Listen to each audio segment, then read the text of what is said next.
কি তুই আমাদেরকে না জানিয়ে পালিয়ে বিয়ে করে নিয়ে এসেছিস? আসলে মা আমি না ওকে ভালোবাসি, তোমরা মেনে নেবে না বলে তাই পালিয়ে বিয়ে করেছি। হায় হায় হায়, এ কি সর্বনাশ করলি! তুই আমাদেরকে না জানিয়ে কোন ফালতু মেয়েকে বিয়ে করে নিয়ে আসলি। এই বিয়ে আমি মানি না।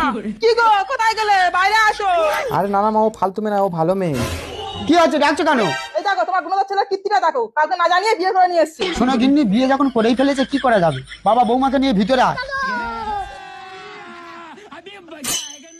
বৌমা, তুমি কোথাকার রাজ কর না, বসে বসে ফোন ঘাটছো, রান্না করা কিছু করবে না? কেন মা, আমি রান্না করতে যাবো কেন? আমি কি তোমাদের রাঁধুনি? তোমাদের রান্না করে করে খাওয়াবো? কি তুমি আমার মুখে মুখে কথা বলছো? রান্না করতে পারবে না মানে? আর রান্না না করলে খাবে কি? কি খাবে আমি কি জানি? আমি ওসব রান্না টান্না করতে পারবো না। এই তোমাদের কি হয়েছে গো, এত জোরে চেঁচাচ্ছ, পাড়া আমার সব শোনা যাচ্ছে। চিল্লাবো না তো কি করবে? আমার একটা মেয়েকে বউ করে নিয়ে এসছে, সংসারে একটাও কাজ করে না। আচ্ছা ঠিক আছে, দুজনে ঝামেলা করতে হবে না, সংসারে যা কাজ আছে দুজন অর্ধেক অর্ধেক করে করবে। আচ্ছা ঠিক আছে। A few moments later.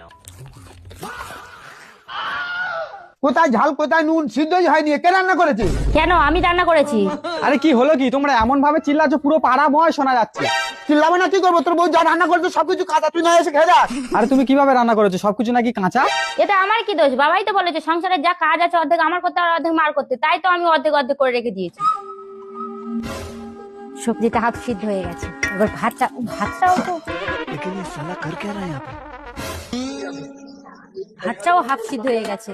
এটা এরকমই নামিয়ে রাখি, শাশুড়ি এসে বাকিটা করবে। আয় বাবা আয়, তোর বউয়ের হাতে রান্নাটা খেয়ে যা। আরে না না, আমার খিদে পায়নি, থাকতে যাচ্ছি, আমার হাগা পেয়েছে।